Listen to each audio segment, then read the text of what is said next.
Alrighty, ladies and gentlemen, we are back at it again, and there is not really good news to share. We're talking about Gacha, we're talking about 2026, and we're of course talking about a very highly anticipated new release that has gotten some negative PR as of late.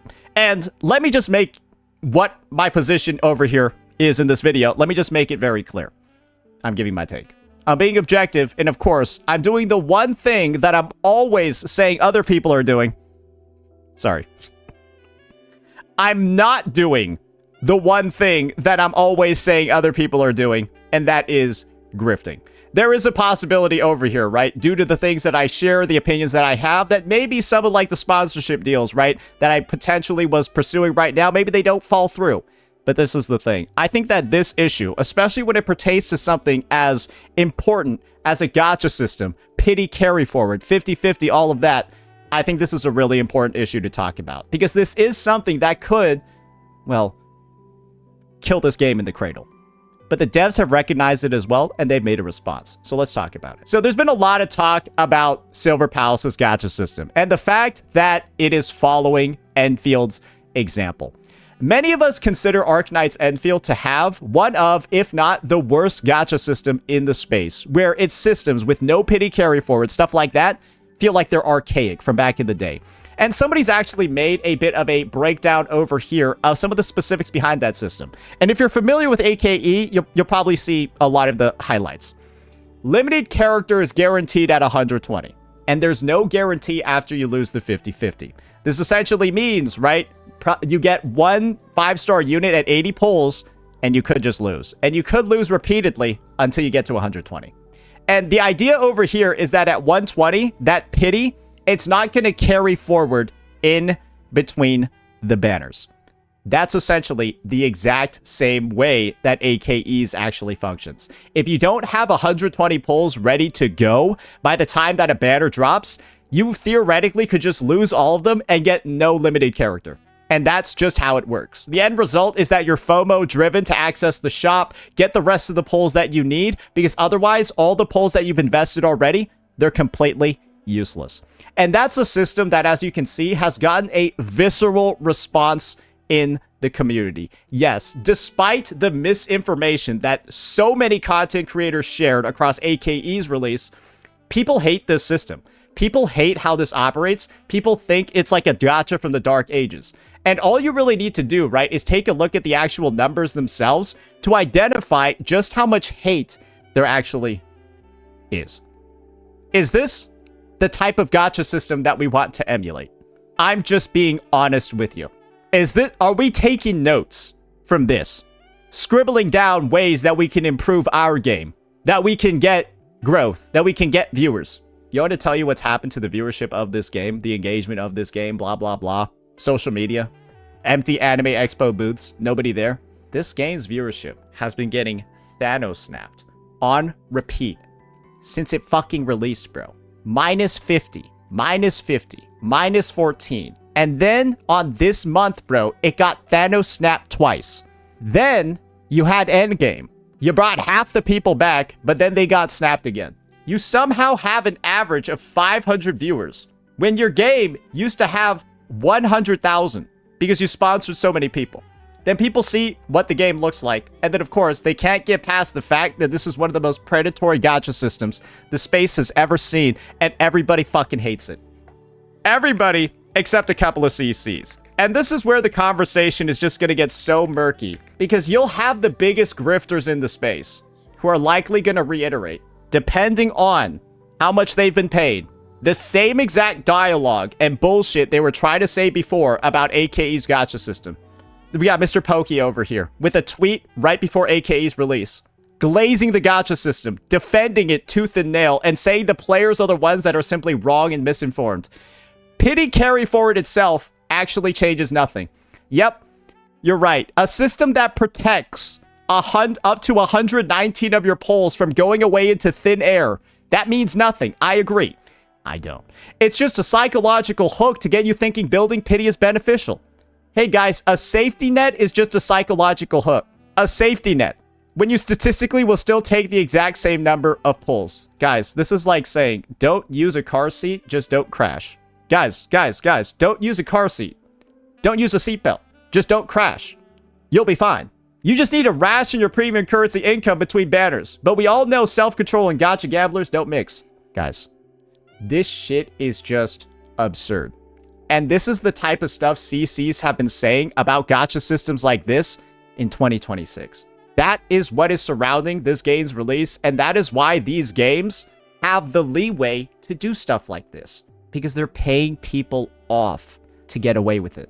And if you want another example of somebody that's getting paid off as well to just like, you know, have some fun, bro, he already bought the 34. Just look at this dude over here, bro. He's just going crazy, buying so much shit in like AKE, buying out the shop every single time. And bro, you just gotta listen to this guy talk about spending money in woo-wah. Listen to him talking about Ameth's weapon. Holy power creep, bro. Fusion red shred and ignores defense is actually crazy, bro. I'm not gonna cap. While this guy's over here, right? He's just like talking about spending money and Wuthering Waves like he's pulling teeth. I've never seen somebody have just like a sort of like, oh, here's my sponsored reaction. Here's my unsponsored one. I think this clip is really good. And painful, bro. Because here's the thing, chat. $100 ain't enough to cover both Ameth and this. He out here mad that $100 ain't enough to get the character and the weapon on no guarantee. As he's just like emptying out the fucking AKE store, bro. Bro, he's just emptying this shit out. And you'll see by like the time he gets to like his later like Rossi streams and stuff, bro, he's got nothing fucking left in the shop. Literally, it's all gone. And of course, smiling the whole time. Glory be to Hypergriff. This is the best gacha system ever. Oh, I love this thing. Oh, look at all the weapons I'm losing my 2575 to. That is what surrounds gacha releases like this with systems like this. Literally. There's a reason why I can just pull up these past tweets and they've aged so terribly. Because look at the reaction over here. People are pissed. How does simply mentioning that the gacha system is similar to AKEs get this much traction? Why don't we check out some of the quotes? What's so hard about implementing 100 pulls and no 50-50? Future Silver Palace players, if you're hyped for the game's vibes, aesthetics, and potential, you spend a lot of time on this crappy site, try to mute and block all the Doom posting. It usually comes from the usual suspects. As an Endfield player, I know how annoying it is. You just look down here and it's like, just getting called out in the comments like crazy. Are you winning, son? How's that gacha system working out for you? How does it feel knowing that the original Arknights is mogging you? That's a little embarrassing. Yeah, no, that's... I'm pretty sure Endfield is a dead game at the moment. Even their placements in the sensor tower, for all that's worth, is trash F. So you now have Genshin players shitting on it. Because you want to know why Genshin players shit on it? Or Hoyo players shit on it? Because they can say it's worse than ZZZ. And that's a good reason to shit on it. Because, like, how are you worse than ZZZ? That's the impact of negative PR. That's the impact of a bad gacha system. Right? And you can sort of see, dude, there's even more, and it just keeps going like crazy. So same system as AKE. Yeah, nah, I'm good. I'll try it out for content purposes, but most likely not playing it for long. Reading the comments, you realize how badly Hoyoverse spoiled half the community by introducing a modernized gacha system that other developers decided to use, and so you have one developer going back in time, setting a new standard. And unfortunately, Silver Palace is following in Arknights Enfield's footsteps. However, this is the thing. None of this is set in stone yet. None of this is officially finalized. None of this is actually confirmed to be in the game's release. Do you want to know why? Because all of these reports, all of these situations, all of this stems from their beta. What they plan on putting in the game. It could be placeholders. It could be stuff that's changed later. And the goal of these beta tests is this, guys. Be able to get feedback from the players to change the game so that it's in the best state possible for release. And this is one of the reasons for why I'm making this video in the first place. Because I want this game to succeed. I want this game to have an opportunity. And I don't think this game is going to have an opportunity to succeed if they launch with this gacha system. Because the devs, apparently, unconfirmed, this is unconfirmed as well, put in a note that everything is subject to change. And I truly do hope that it does. Because a bad gacha system is enough to kill a game. A good gacha system, however, is not enough to save a game. A good gacha system is a baseline. It's a bare minimum. It's like having shoes and trying to run a race. You need to have some shoes on. And so the reality is that it looks like Silver Palace is like about to go to like the school dance, but like they don't have any clothes on. That's what it feels like to say that you're releasing with this gacha system, knowing the track record of AKE. Why would you emulate this game? Why are you following these developers? Why are you taking notes in a situation like this, where you see that this is the most dead game, the most like badly used resources, like truly, think of the input to output ratio. How much did they spend on this game versus how much is it making? Do you think it's a good deal? Because it's truly, ladies and gentlemen, if you want to emulate a game, why don't you emulate the game that people like, the game that people enjoy playing, the game that is able to blend player friendliness with profitability? And despite having a system that is just better than Hoyoverse's, it's still able to make similar levels of money. And they do that off of volume. And that's Wuthering Waves, because at a baseline, objectively, this game's systems is just Hoyoverse's, but better, with lower pities, more pulls, guaranteed weapon banner, and corals and stuff in the shop, and dupes in the shop. They just have a better version of Hoyoverse's banner system that is just more player-friendly, and they make great amounts of money by having more players spend money because they like the systems. And just so you all know, when it comes to the whole, AKE versus Wuthering Waves debacle about which gacha system is better, Kukikaze has already done the math. An AKE creator already did the math using programmed formulas and proved that Wuthering Waves is the most player-friendly, the most free-to-play friendly, and has the lowest cost out of all the gacha games. Even when you bring in AKE and its 120 pull pity. Just wanted to mention that as like a fun little bit, just in case you have any more AKE idiots who, even when you have the actual facts and the numbers in front of you, will try to argue against them. Because that's all you've been doing the entire fucking runtime of the game. If you're still defending viewership numbers like this, you fucking dips. If you're able to drive spending because people want to spend money on your game versus feeling like they have to, that's the most sustainable way for these games to grow. And yet you are going with the system that is designed to nickel and dime you, make you feel like you're losing, potentially. Guys, you know how much 120 pulls, 119 pulls cost in AKE? Well, why don't we just ask Griff to Smack over here how much they cost? Oh, wait, it's like $100+ for that many pulls. This system, this game literally allows you to throw 119 pulls away, hundreds of dollars in pulls away, if you don't reach the pity by the time the banner disappears. All that money gone. And a game that launches with a system like that, where it's, hey, we're gonna take away all your pulls and you're getting nothing for it unless you top up right now, you little pig. People don't like that. People really hate that. Especially in 2026, where you have none of those restrictions, you have none of those punishments, you have none of that risk in the big gacha games. You don't have it in NTE, you don't have it in WuWa, you don't have it in HSR, and you don't have it in Genshin, you don't have it in ZZZ. And yet, you now have this new game that's basically offering, hey, we'll just shoot you in the fucking head in-game. That's a possibility, just so you know. Yeah, you could just die playing this game. Because that's basic. Bro, if you let 100 pulls expire, are you still playing this game? Is that good for player retention? You lost 100 pulls to an expiring banner.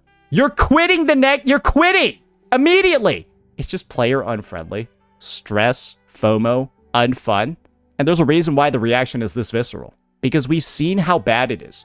You get pressured into playing the game for hours on release, tens of hours, so that your pity doesn't expire on the Levy banner.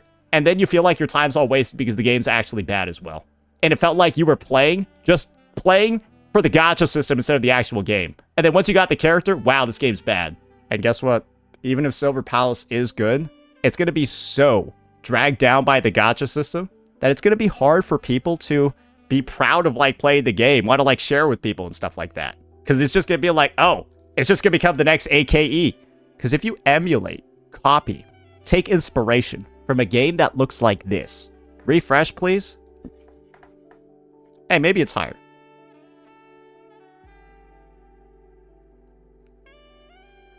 It got low. I didn't know it could, though, but like it did. It looks like that over there, guys. If you're interested in Google Trends, that's where it's at right now. It looks negative. If you want to know where other games are at, why don't we put in Silver Palace itself? Damn. Well, I guess this is the best thing I guess this is the best I got. Maybe they need like the official search term. Yeah, this isn't really working. Yeah, no, it's not popping up as its own thing. That's a little unfortunate. But let's just see where all the other games kind of like track up on here on YouTube searches, guys. That's not looking too good, is it? You got a little bit of Genshin Impact in there too? Yeah, yeah, share the pain. That's not looking too good, is it? Well, it's Endless Zone Zero. This is where AKE is. Just so you know. And there you go, you got Woo on top. That's the situation, guys. Why are you copying AKE? Why are you taking inspiration from this game? Because, guys, all people need to do is take a look at this system, then take a look at something called pull count. Guys, do you know what AKE's pull count actually is? This is their pull count. 120 pull pity. If you don't have it by the time you start pulling, you lose everything. So you actually have to save up for 2 patches in advance to get a single character. And you cannot engage with the gacha system at all. You must ignore it until you have 120. You pretend it is not there because you cannot stand the risk of losing everything. The only way you can touch the gacha system is to pay money. The gacha is literally pay to play in this game, or you wait 3 months to pull a unit. If you want to touch the gacha system, you have to pay or wait 3 months in between pulls. You get to pull 4 times a year. You get to get 4 characters a year and pull 4 times a year. And that's all because of pity carry forward not existing. So is it truly just psychological? Do you just need a ration? Is it all just like loose air like all these CCs keep saying, the Mr. Jokies, the Grifta Smacks? Or in practice, is it truly just, wow, this system is cooked from the ground up, and we've seen live firsthand from AKE itself how toxic this system is? Because guys, I feel like part of the reason why the pull count is going down is because the devs know there's no players left, so anyone that's still playing is just a little piggy. Pay up, dog. Pay up, little piggy. Because what the fuck, like, how does your pull count go down after losing that many players? Milking mode has already begun. Bro, milking mode is already here. It looks like Genshin level of pulls. AKE speed ran its demise. Silver Palace is going to have this as like a sort of like dark record on its game state unless something big happens. And this is why part of me is thinking is that potentially, just throwing this out there, isn't this a crazy devs listen moment? Now that you've seen the reaction, now that you've seen the number of people so pissed off about this, them pivoting, saying they're dropping Endfield system and adopting Wuwas instead, isn't that a huge devs listen moment that brings a lot of hype to the game? That you recognize how bad another system is and you implement a better one instead? And that becomes a marketing point moving forward? I'm just saying, you already kind of like see the seeds over here, and this is a very easy time to make changes to the game. And they do say any PR is good PR, especially if you're able to turn negative PR into positive PR. And this would be an easy way to turn negative PR into some of the most positive PR that you can. Because you say the devs listen and they fixed what the problem was. And the fact that these devs have said that this system in recent news is subject to change leads me to believe that that's always going to be a possibility out there. Because I don't think these guys are stupid. I don't think these publishers are dumb. I don't think these guys are ridiculous. I think they can see what's going on. I think they know that these games are wildly unpopular, that it is popular to hate on AKE, that this game is so bad that the mere mention of it is enough to get like some gacha players sweating. Because guys, that is what this game is known for. This game is literally... It is known as the worst gacha on the market.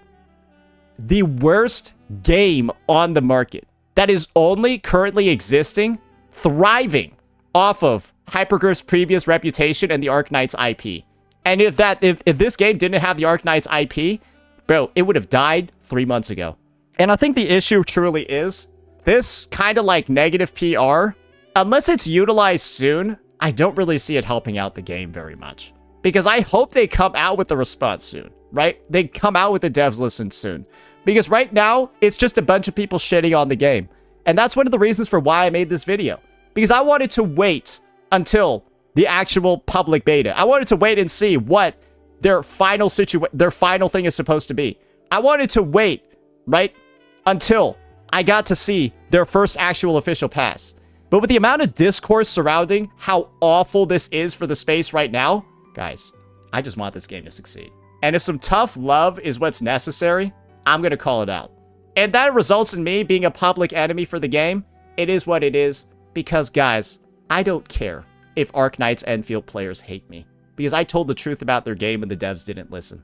And guess what? Even if Arknights Endfield players love me right now, who the fuck cares? It's not like there's any fucking content to make about it. You see anyone making Arknights Endfield videos? Who cares if somebody's loved in the Endfield community? That love is useless. I'm sorry to say it. Yeah, that love is fucking useless, bro, because there is no community.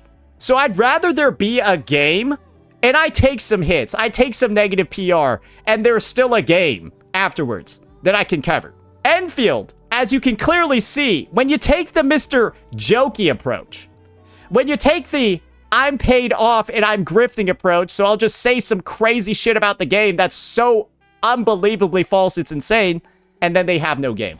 Because you see these guys making AKE content? You see Grifta Smack making Endfield videos? Bro, let me check it out. Hey, when's the last time Gacha Smack made an Endfield video unsponsored? Sponsored. You're never going to find it. These guys will just take a paycheck, say whatever to make the company happy, and then just watch as the game dies, I guess. Because, well, it doesn't matter what the fuck they're saying, right? And if you let that happen to Silver Palace too, then guess what? It's just another dead game that you don't get to cover it anymore. It's just another dead game. This is what happens when you don't listen to the players. This is what happens when you ignore the players. This is what happens when CCs grift like fucking crazy, actively lie about everything surrounding this game, and then pretend everything's fine, and then the numbers just speak for themselves. I don't want this to happen to a game that I feel like has potential. I've seen CCs, devs, all these parties involved, toxic positive individuals, murder a game live in front of me in 2026. We all saw a literal active murder scene of people killing AKE. And if you're not at least slightly concerned for this game after seeing what happened to AKE, I don't know what else to say. Because guys, this is the result of grifting. This is because people would not say the truth. This is because people were paid off. And you saw it happen to NTE too? You don't want it to happen to Silver Palace as well. Because guys, do we have any other games? Why do you think I want this game to succeed, bro? I'm not playing anything else. I'm not playing AKE. I'm not playing ZZZ. I'm not playing HSR. I'm not playing Genshin. I'm just playing Wuwa, and I'd love to have another game. But if that other game releases with this game's gacha system, I won't have another fucking game to play. And that sucks. Let me know what you all thought. Peace out.